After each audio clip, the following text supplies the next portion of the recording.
पाकिस्तान तहरीक इंसाफ ने मुआशी अदम इस्तेहकाम, पार्टी कारकुनान पर क्रैक डाउन के खिलाफ अपनी जेल भरो तहरीक का आगाज कर दिया है। आज से पहर PTI के सीनियर रहनुमाओं शाह महमूद कुरैशी, असद उमर, आजम सवाती, सेनेटर वलीद इकबाल, उमर सरफराज चीमा और जुबैर नियाजी ने गिरफ्तारी के लिए खुद को पेश कर दिया है, जबकि कहा यह जा रहा है कि दीगर रहनुमाओं और 200 कारकुन भी गिरफ्तारियां देंगे। बताया गया है कि हुकूमत ने गिरफ्तारियों से इनकार किया तो PTI रहनुमा चेयरिंग क्रॉस पर धरना देंगे। हिलाली साहब, क्या देखते हैं अब क्या होगा? मजीद गिरफ्तारियां होती गई तो जेलें तो भर जाएंगी, इसके बाद क्या हुकूमत मामलात को संभाल पाएगी और क्या हुकूमत को PTI के मुतालिबात के सामने झुकना पड़ेगा?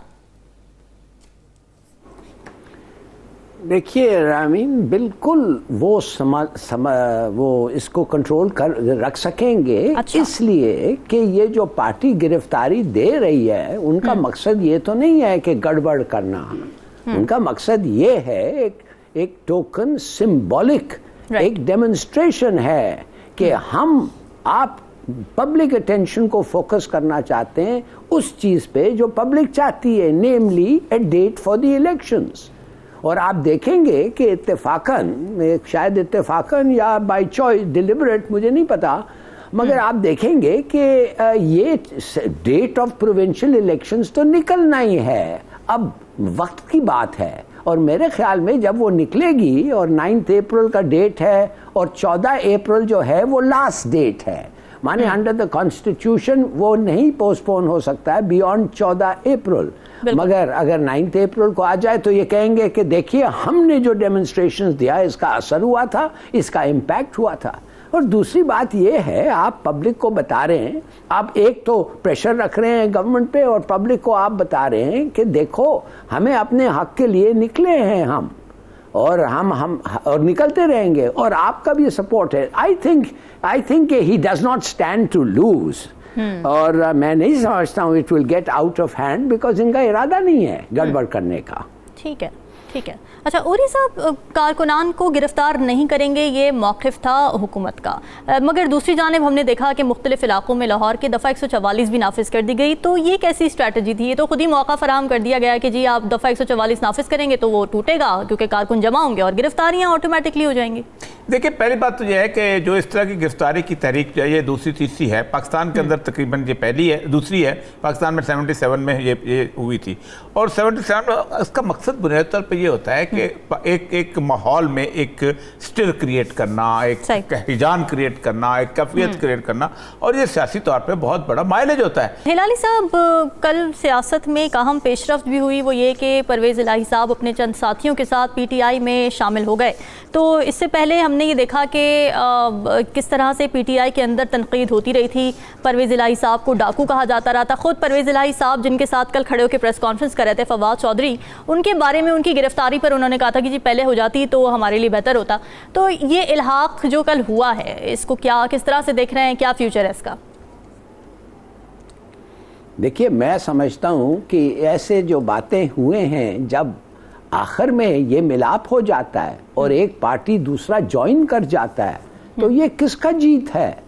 पहला नंबर 1 ये है कि एक पार्टी का जीत है, इमरान खान की पार्टी को, और उसके बाद इमरान खान खुद कि वो बता रहा है लोगों को कि देखो मेरे दुश्मन भी मेरे साथ आ सकते हैं, जिनके बारे में मैंने ये कहा और उन्होंने ये कहा, हम भूल के मिल सकते हैं फॉर अ जॉइंट कॉज। हमारा cause is what is important, ये नहीं है इम्पोर्टेंट कि हम क्यों आए साथ। तो ये मेरे ख्याल में वेरी गुड डेवलपमेंट और ये उनमें बड़ा असर होगा पब्लिक पे। हाँ, हिलाली साहब, आपको क्या लगता है इस मुकदमे का कोई ठोस नतीजा या सूरत हाल वैसी रहेगी जैसी कोयटा के एक चौक में ट्रैफिक सार्जेंट को कुचल कर कत्ल करने के मुकदमे की सामने आई थी, जिसमें बासर मुल्जिम को शवाहिद की कमी की बिना पर रिहा कर दिया गया था? मेरा ख्याल ये है कि जब सबको पता है, ख़ास तौर हमारे हर शख्स जो इम्पोर्टेंट है इस मुल्क में, कि इस वक्त बलूचिस्तान में क्या हो रहा है, माने कि इस किस्म के प्राइवेट प्रिजन्स जो सरदार एक स्टेट को ब्लैकमेल करके कंसेशंस लेते हैं गरीबों के नाम पे और फिर अपने आप खर्चते हैं, जो वो उधर बादशाहों के तरह रहते हैं और बादशाहों के तरह पनिश करते हैं लोगों को, अपने जेल हैं और उसके बाद कत्ल करते हैं अगर पनिशमेंट हो।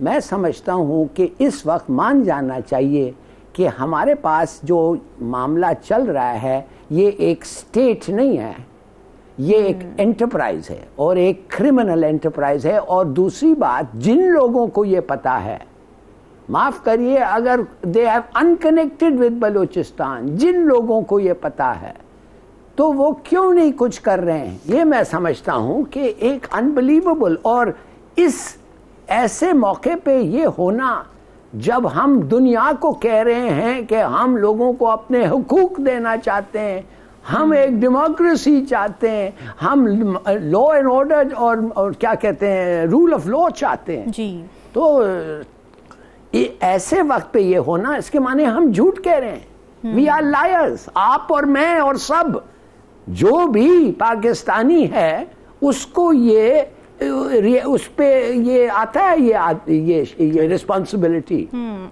It's terrible, unbelievable. बिल्कुल ऐसे ही है।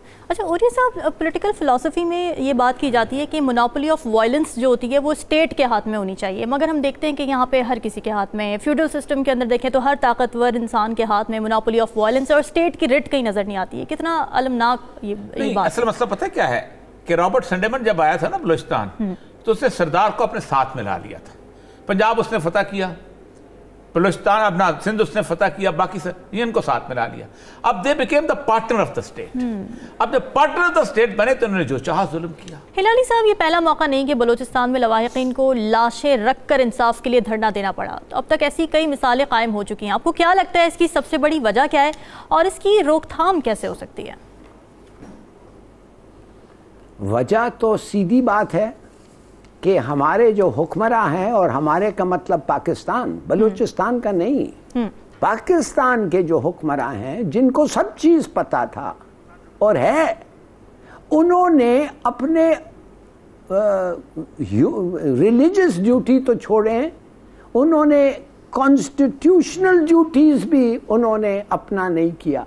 और वो ये था कि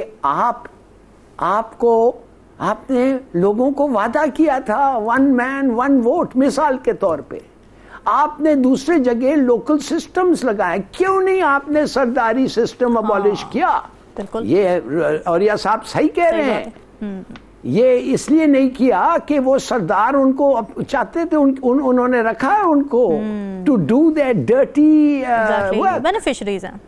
ये कैसे हो सकता है कि हिंदुस्तान में एक राजा, एक महाराजा नहीं रहा, एक निजाम वोदाम छोड़ो, कुछ नहीं रहा, उन्होंने अबॉलिश कर दिया और एक कॉन्स्टिट्यूशन दे दिया और लोकल गवर्नमेंट। इस वक्त बलूचिस्तान में सरदार के जगह में लोकल गवर्नमेंट इलेक्शंस होने थे।